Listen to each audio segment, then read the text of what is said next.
We are looking live, Troy Johnson. Yes, we are. A show like no other. It's The Masters on CBS. No, actually, it's Men on Scandal. Yes. And here we are, Mark and Troy, about to make it happen today on a very interesting episode of Scandal. She brought the funk back. Yes, the funk has been missing so long, man. I wasn't sure. I've been like, and I've talked to other folks that are fans of the show, and it's kind of like, okay, hey, where's the show? Am I watching this because I'm waiting for American Crime to come on, or am I actually here to watch Scandal? Well, damn, that's so slow up now, Troy. You know, Shonda watches these, so I know now. I got love. I'm just saying, and you know what? As Shonda, let me say, as a Troy Johnson friend. Oh, you will get that from time to time. So. hey, I'm just here to keep it. We're family, right? And it's funny, Troy. You have your brand of firing on people has become contagious. I see that you and Professor Chris go at it quite on the internet.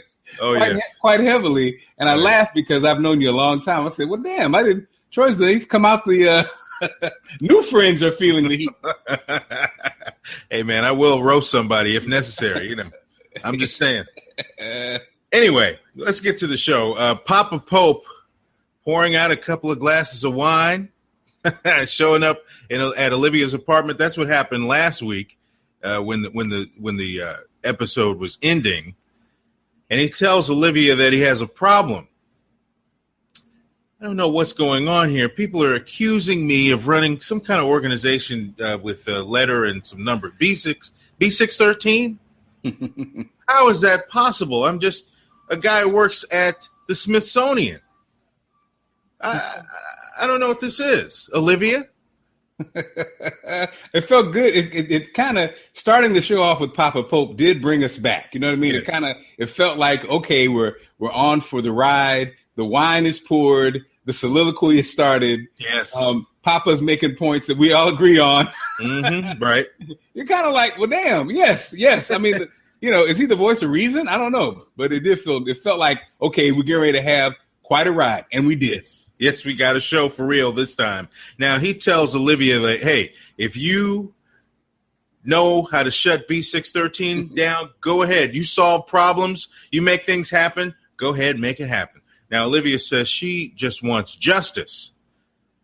And now, of course, like you said, Papa Pope has to get some lines in, He says, are you finding how white the knight that all men are, just like your father? White knight? He had to laugh himself at that one. Olivia says that you don't know me. Again, it's about justice. Now, Eli says, it's your friends that don't know you. But I know who you are. I know exactly who you are. And then he ran it down about who she was. Now, they have this ongoing back and forth conversation. All the while, Russell is tied up behind the couch. He's rustling in the leaves. Man, you talk about Russell for real. And basically Eli says, oh, it's just a mild sedative. He'll be fine when you wake him up. I got you 48 hours to get this thing together. And then if you don't, then I'm coming after you. So, Olivia cuts Russell loose. And boy, I tell you, man, they're already, it's a TV show. They're already acting, but she hopped into the role with a laugh. Woo, boy. Woo, boy. I've been drinking. And Russell, she says that, we drank 3 bottles of wine and you were dancing and singing. Oh, my goodness. What a time we had. What a time. That's right. What's interesting about this TV, what's interesting about TV, you can take, what's the actor's name? Brian, I can't think of his last name. That's playing Russell. I don't know. You could take a great looking guy. Mm-hmm. We've seen him in Tyler Perry movies. We've seen him. Yeah. We've seen him in other shows. But real TV, network TV, will take you to a whole other level. You know what I'm saying? Like, that's true. He's looking his very best, and he's a great looking guy, but didn't quite look the same in Tyler Perry's movie. Kind of was it the lighting? Yeah, something they put that good stuff, the good lighting on you to make even, Oh, man. Because I mean, Joe Morton looks good on TV, and we've seen Joe Morton in person. No joke. Oh, wow. No, I'm playing. I joke. You're right, Mark. I was watching Sidebar, an old, a sitcom. It might have been on TV One, and the clothing that was chosen for the sitcom, like baggy jeans are out. Yeah, big ass collar is out, and that's what the guy was wearing in the show, and he had on a Kango. And it was kind of like all these things are not what people wear nowadays, especially on a TV show. What's going on here? Wardrobe. Let's get it together. Anyway, now Olivia tells David, Jake, Huck, and Quinn about her talk with Eli, and she says going after B613 will expose, or they realize it's going to expose the president. Are we good with this? Should we bring him in? Or should we clue him in? No, they're not going to clue him in. Well, now, the thing about that, Troy, was like basically Olivia is the one. You know what I mean? Like everybody else, they don't even know. Most of the stuff they kind of know, maybe know, but they don't know like she knows. You know what I'm saying? Right. So it's almost like, of course, they'd be like, no problem. But. Yeah, and of course her mannerism when that question was asked, like, are we all good with this? She's like, yeah. Wait a minute. That's not normally what we expect you to say. Ain't you sleeping with him? You just gonna put him out there like that in the breeze? Okay, fine. Now we cut to the White House where the president is trying to pass the Brandon bill, aka the Courtney B. Vance should win an Emmy for his performance bill. Now they have enough votes to pass the bill 50-49. Cyrus says, this is the moment we've been waiting for. He is giddy with excitement because now, he said, now we get the black vote. with some attitude. Now we get the black vote. Imagine black people voting Republican. Wow. That is how Jeb Bush and Rand Paul would sound in real life.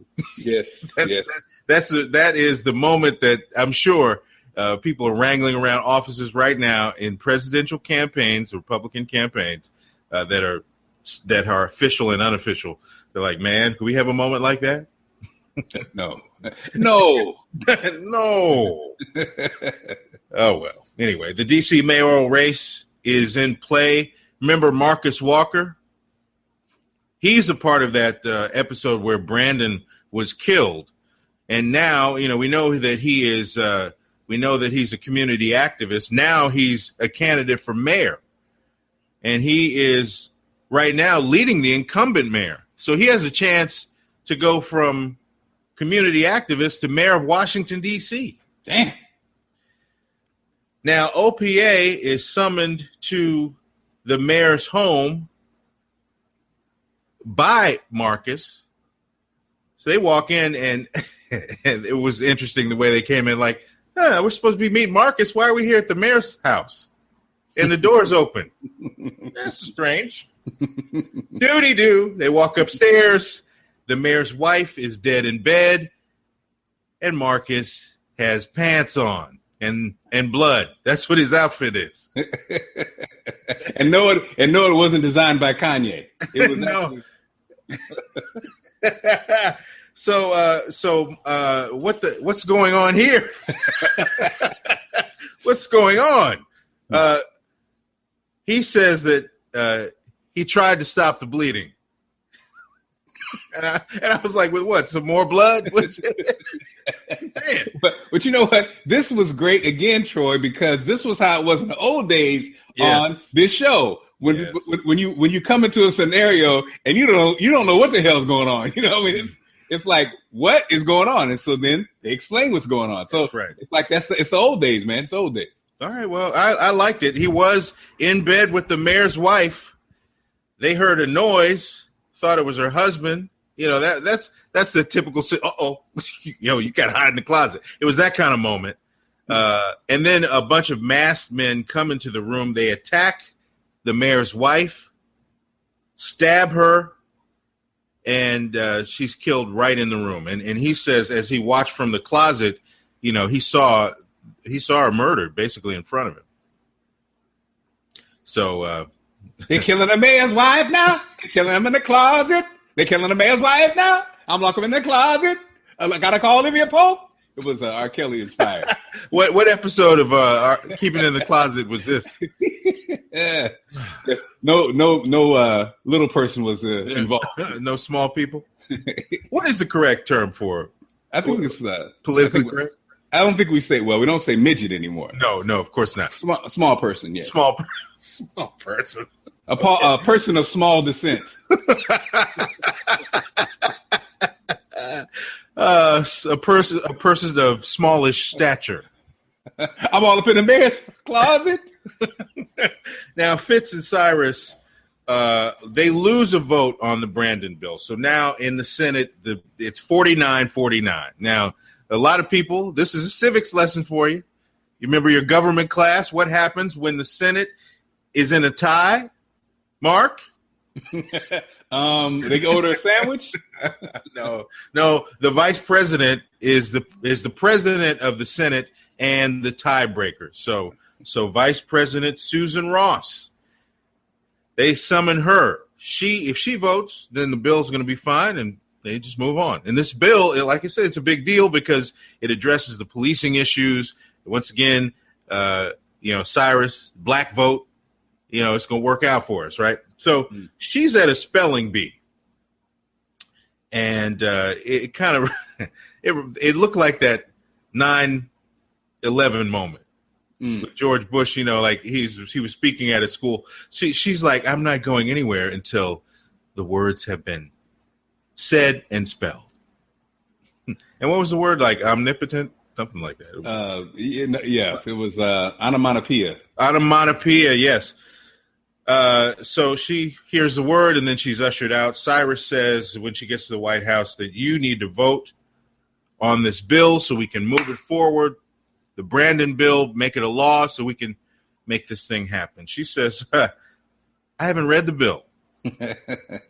He said, you don't need to read the bill. She said, yes, I do. It's 1,200 pages. I'm going to read the bill. So she just decides that she's going to get in there and get on in this bill and will not vote until she reads all 1,200 pages. A thorn in their side. Someone who's actually trying to do something right. Imagine that. Yeah, no, can't do that. Huck and Quinn, they clean up the crime scene. And basically, not only do they clean up the crime scene, but they they basically break up the body. Yes, man. Damn, like a fluff and fold. Yeah, that's their favorite method. The old fold over. Put her in a suitcase and then put it as a doorstop. And they also paid Casey and the Sunshine Band. I'm your boogie man. That was just my jam. Yeah, a boogeyman with a hammer, man. If you hear that song and you see somebody walking around with a hammer, watch out. I want to know the cleanup products they use, man. They can get rid of blood. Oh, man, on some white sheet. I mean, they got rid of blood on some white carpeting. Damn.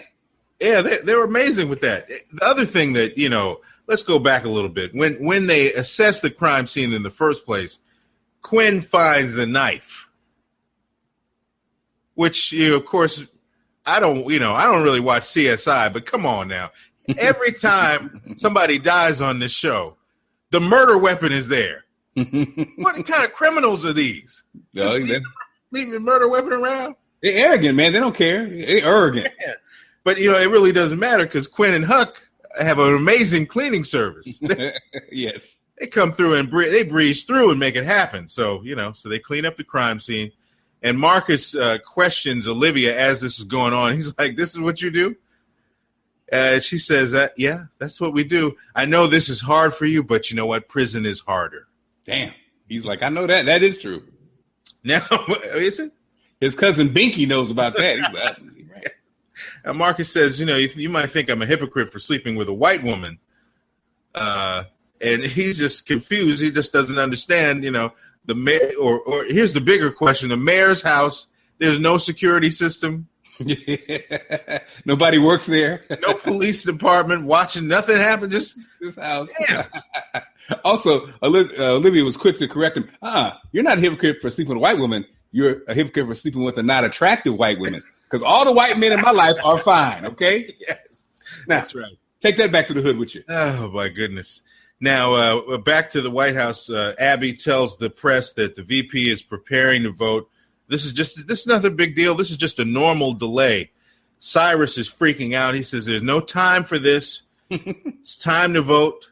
She says, I don't think that's going to happen. I got a problem with page 337. And at this point, the only voting that I would be doing is a vote for no.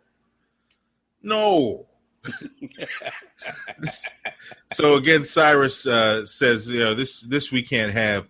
He calls in David Rosen, the Attorney General, to answer VP Ross's questions. Now, the way he set it up, though, he said, look, she's going to ask questions that you don't have answers to. Do not answer these questions. Do not go down the rabbit hole. Do not feed the pigeon. Do not feed the pigeon. Do not. He said everything that has an action on do not pass go. Do not collect $200. Do not talk to strangers. I mean, anything. Do not feed the animals. Do I do what I do when I do my love for you? That's right. So he went through all that, and of course, David feels like he's got it under control. Now the mayor is calling for help to find his wife. He believes that she's missing. They had the psychic there. A Samsonite. I see a Samsonite bag. I don't understand. So she's officially missing now. Jake and Olivia have a conversation, and Jake tells her something that we've heard quite often. Jake tells Olivia, you know what? I'm here for you. Poor Jake. She said, and once again, she hits him with, I don't need you. I don't need a babysitter. I don't need anything like that. He says, I'm just here for you. I just want you to know I'm here for you. Oh, poor Jake. Let me say it again. Poor Jake. Marcus is down at the police station, and Olivia shows up trying to find out why he's there. He was taken down by a police car, taken maybe into custody. Start asking some questions, asked him some questions, asking them questions. He wasn't arrested. He's not being detained. So why the hell is he here? So she says, basically, he's not here. Shouldn't be here. Did you give him Miranda rights? Nope. Did you arrest him? Nope. Well, you never saw me.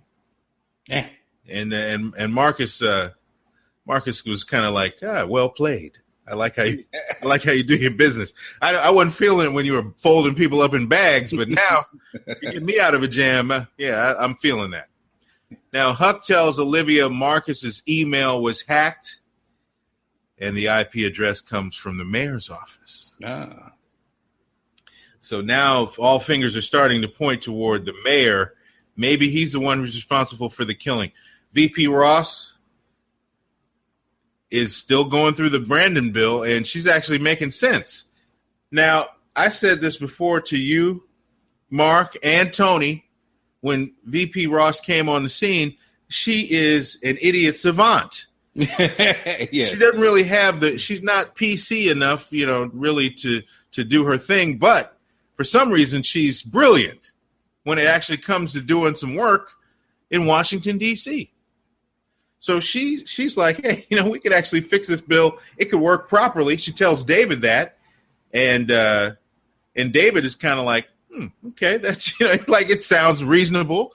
Just a couple of tweaks here and there. Cyrus asks David, how did it go? He says, I fed the pigeon. I fed the pigeon a 3-course meal. So now, the stalling continues. Now, David, we cut to another scene with David. He interviews Jake about B613.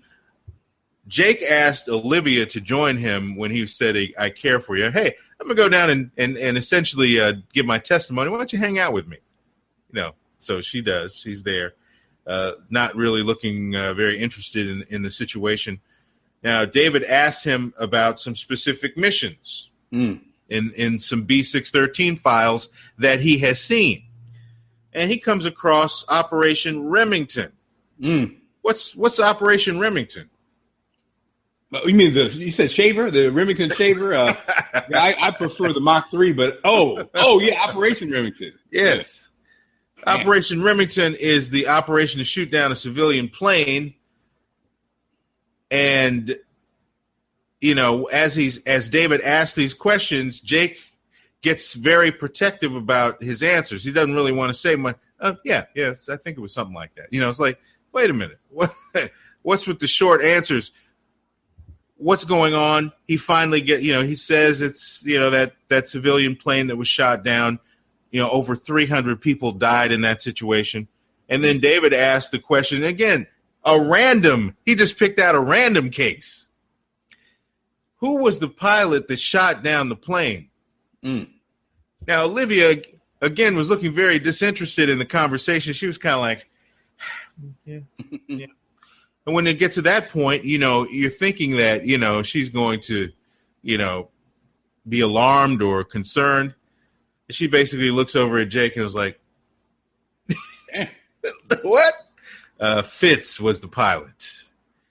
And, of course, that's news to David. It's something that we know since we've been watching the show. But David now really realizes that the president is in play in terms of the way that they're trying to take down B613. So Olivia just put him out there. She got him out here.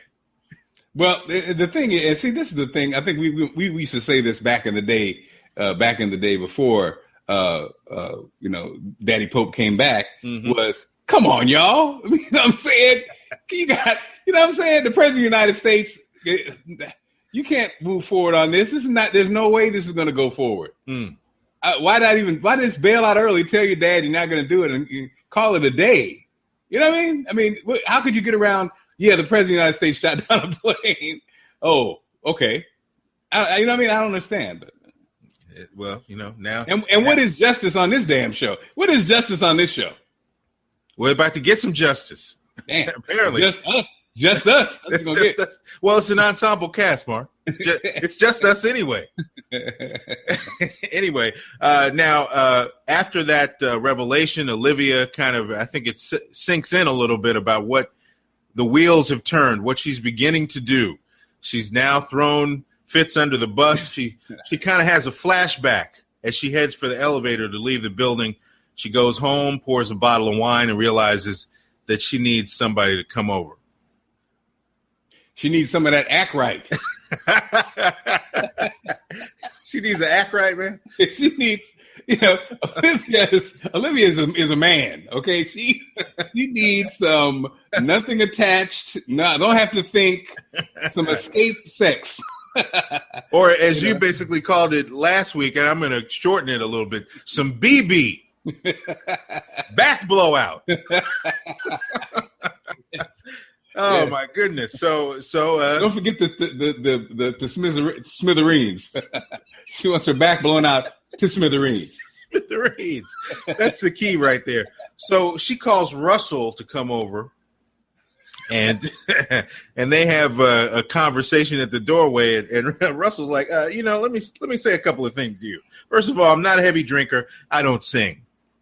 So all that, and I don't lose 3 hours of my memory ever. So I don't know what happened the other night, but there wasn't no singing and there wasn't no drinking like that. So what's really going on?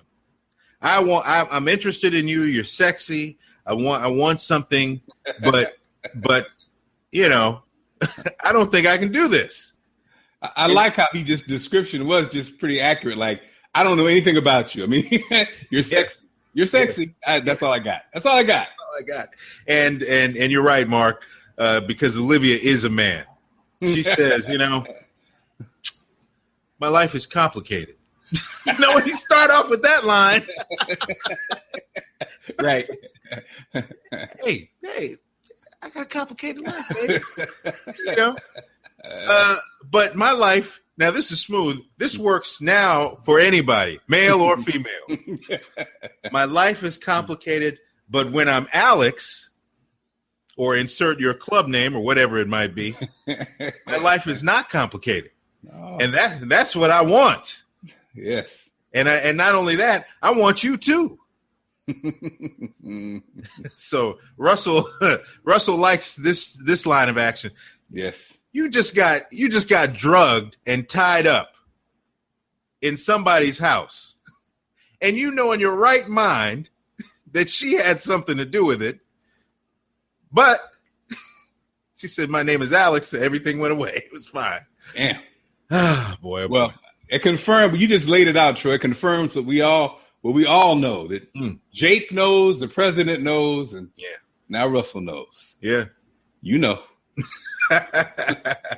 So she's the one with the act right. Yes. I'm going crazy right now, but okay. Alex, whatever your name is. Okay. Well, speaking of not acting right, VP Ross is still studying the bill. That's the name of this episode, by the way. I'm just a bill. Yes, I'm only a bill. So if you don't understand how this whole law thing works, go back and listen to Schoolhouse Rock. This time, Melly tries the intervention. And, so we've seen David already. We've seen Cyrus. We're just going to march right in and give her the old what's for, and then we're going to get this vote. But that doesn't seem to be the case. Now, Melly says we need this bill now. And again, the idiot savant, Vice President, says, actually, you need the bill. So you can run for my seat, my old seat in the Senate, and then you can run for president. Mm-hmm. Melly said, who sent you? Who told you the evil plan? He's like, no, it just makes sense. Hey, I went to Lincoln Land Community College. I get this. Yeah, I think it makes sense, and you'd be a fine president. But did you read page 337 of this bill? She's like, and of course, Melly's like, I don't know anything about this bill. All I know is I need it passed because I'm trying to make something happen. She said, you might want to read it because there are going to be some questions, and I'm still working on the bill. So there's another fail. It's not going to happen. Olivia now has figured it all out. This person, Mickey, that they're looking for. Who is Mickey? It's the mayor's security guard. And why do they call him Mickey? Because he's got big ears. That's the scandal, kind of like it's right there in front of you. Yeah. They see him on television. Hey, stop it. Look at the size of the bandage on this guy's hand. Yeah. Oh, wait, and look at his ears. That's it. So just by seeing that on television, they figure out who Mickey is. He's tied to a crime family. They track his car. They track his accounts. He gets a large sum of money. He was at the mayor's residence. At least the car was there. So they determined that he's the one who laid down the hit. And then Marcus is like, all right, now we know, who's responsible. Olivia says, well, we can't really do anything with this because there's no witness to the crime. Or is there? Marcus, it's up to you. Is it going to be justice or is it going to be your career as mayor? It could be either one. It's going to be one or the other. That's all you got. Gotta make a choice. Now, what would you do, Mark? If you were presented with that situation? I would have been mayor. Let sleeping dogs lie, man. Yeah, man. I mean, come on. Don't be a damn fool, Marcus. I mean, it's like you're not in the justice game. If you're trying to be a minister, great. No, you pick whatever. But you're trying to be the mayor. Well, hey. He was in the justice game before this happened. Well, it's all a lie, Troy. We all know it's a lie. He was down for justice before he started cutting those cakes. Yeah, he was down for justice, right? He was down for justice before he started, blowing the back out of another man's wife. Oh my goodness! And so now, all of a sudden, you're holier than thou. Come on, man. Well, so Marcus, So go ahead. What about you, man? I know I know your answer. What's Mayor. my answer? Mayor. Yeah, absolutely. Yes, absolutely. So Olivia says, well, you got these two choices. She works out the deal where the mayor will drop out of the race. He's the incumbent. He's going to drop out of the race, walk away, and endorse Marcus. And Marcus is down with it. He's like, I'm going to be mayor. I mean, essentially, they're meeting in a car. They're about to have a press conference. They're face to face. He did have a struggle face, though. Yes. He did have his struggle face. Like, I don't know. Yeah, he did. He wrestled with it, but he ends up in that car and he ends up at that press conference. And before they get out of the car, the mayor says, hey, whatever. The bitch got what was coming to her. Damn, boy.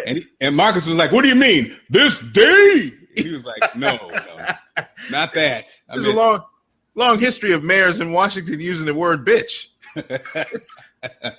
This particular bitch got what was coming to her, and in the past, a bitch set me up.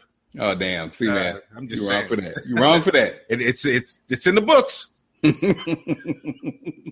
Now, so they go to the press conference, and Marcus, the mayor says, I'm leaving, but I'm going to give my endorsement to Marcus. And then Marcus steps to the podium and realizes that there's so many things that he can do as mayor of Washington, D.C. But when you start quoting Dr. King, things are going to go down. Yeah. There's going to be some difficult days ahead. It's hard to do Dr. King and just straight up lie. Yeah, you can't do that. Don King, if you're quoting Don King, you about to lie. Only in America. Only in America could I rise to be the mayor. Then he's going to lie. But if I won't be there with you. No, he's going to lie. He'll tell the truth.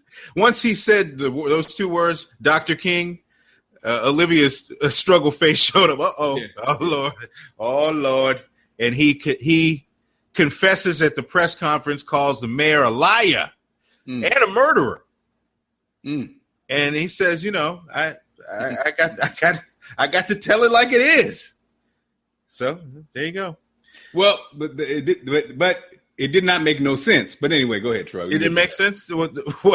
Well, I mean, first of all, she's gone. Her body is disposed of, and there's no murder scene. So what are you talking about?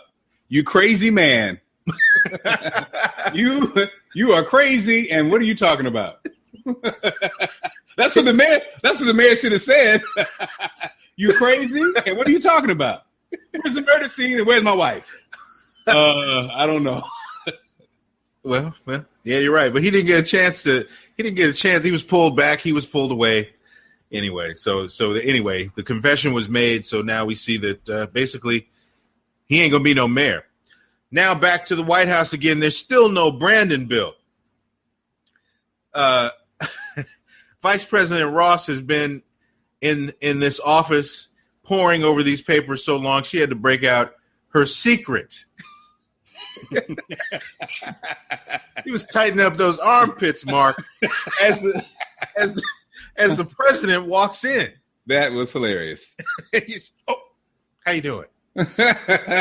And those kind of turns make me love Shonda Rhimes even more because especially with the vice president, she's pulled these out many times. Yes, indeed. Now Fitz is there. He says that time is up. No more questions. This is it. It's time to vote. And he calls her out. He says, "What are you doing? You are a fetus in the world of Washington politics. What are you doing?" And she says, "I'm doing what needs to be done. I'm not just going to hand over a vote. I'm going to give you counsel as your vice president. I'm doing exactly what my job is." She's no lapdog. She says it's a bad bill. And he believes it. It's a waste of time. She convinces him of it. So they end up working on the bill. He pulls in. Fitz, Cyrus, I should say, walks in on them, and they're working at it, trying to make this thing right. And of course, that means that this is a dead situation. Fitz pulls the bill, and they say that and says that hey, we'll just come back with something stronger and make it happen. Now, Melly announces her run for Senate. From Smelly Melly to Senator of Virginia. Go ahead, girl. And so she's ready to make it happen. Of course, we know this Senate run is going to set up the presidency, or the presidential run that she really wants to make.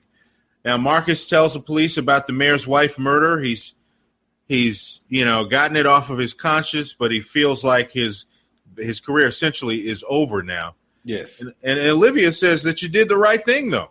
That's right.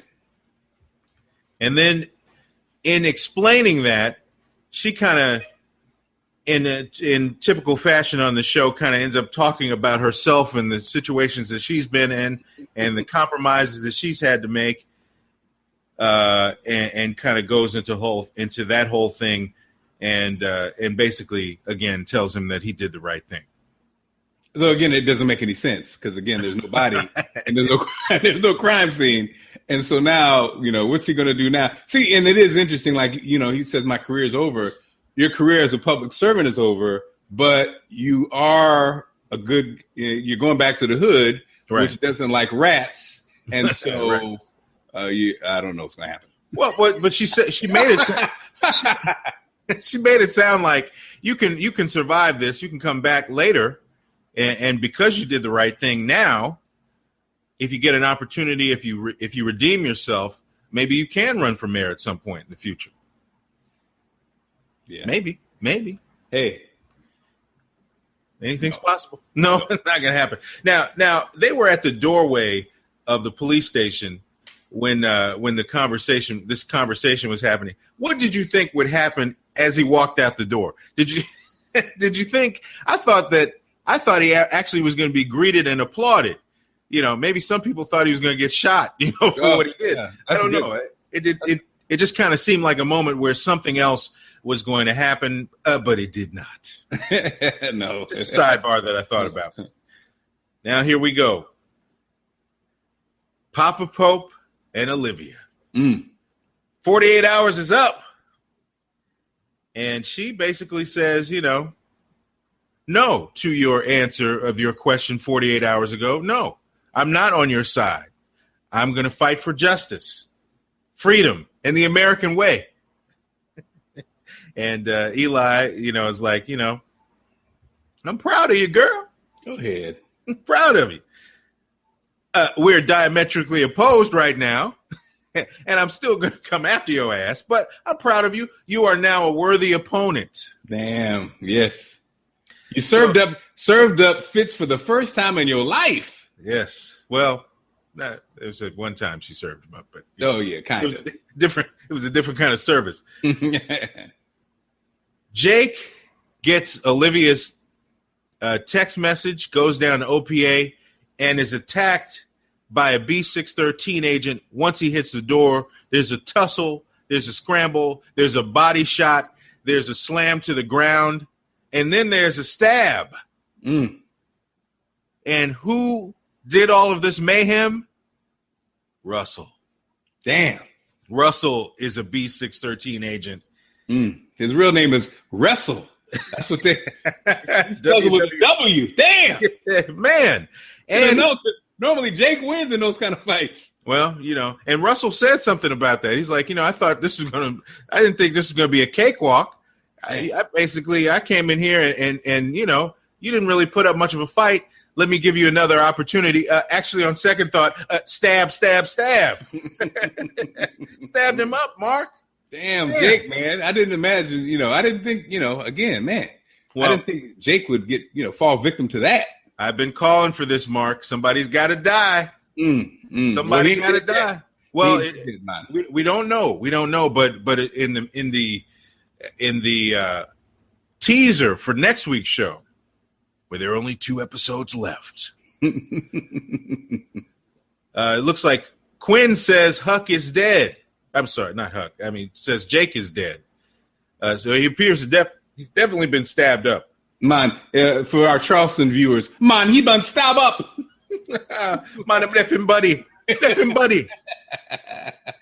So that what? Boy, he boxed him in the eye and he stabbed him up. There we go. Thank you. Shout out to Charleston. That's one of our top markets in viewing. Yes, absolutely, no doubt about it. Now, so the big question is: Jake dead? No, you don't think he's dead? Nah, not yet. You got to. I was thinking about that. You got to have a death scene, man. You can't just let Jake just die. Well, I mean, it's not too far removed from the way that what's his name was killed. See who? You know who? Who? David? No, I mean, not David. What's his name? That was fired. Oh yeah. Well, we don't mention his name on this podcast.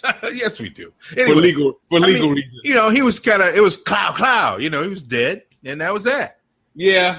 I mean, you know, man, there wasn't much recourse. I mean, now of course we haven't seen the other half of this, but you know, I'm sure some people are surprised that Jake was at least caught up in a situation like that.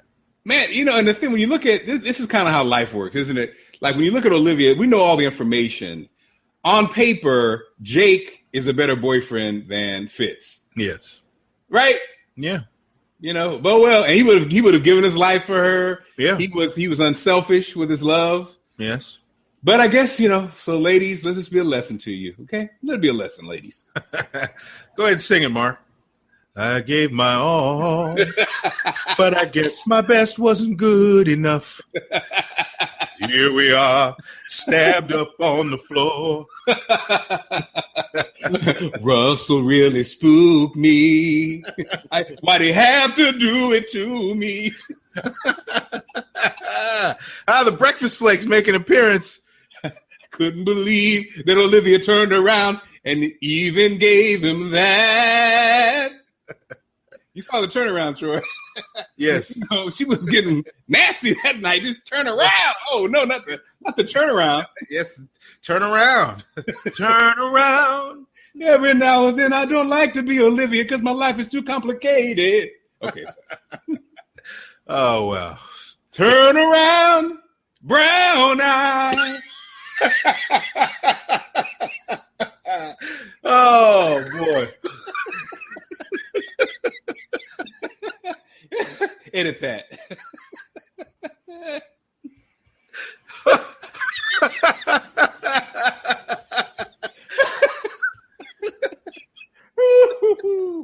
Okay. Man. That's and on that note, not the brown eye, man. Wow. Oh man. See what happens. See what happens when Tony's not around. Troy, you played too much. You started it. Man, I didn't say nothing about the brown eye. Woo! Oh my goodness. Tony have to cut this out. Man, this is staying in. This that's it. That's the episode right there.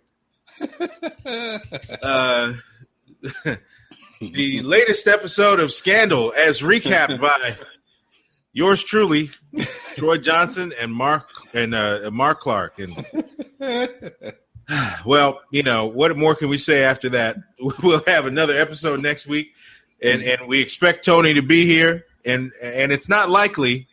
This could be a classic. It's not likely that Brown Eye will be mentioned on this show again. I'm not sure if it's ever going to make a return.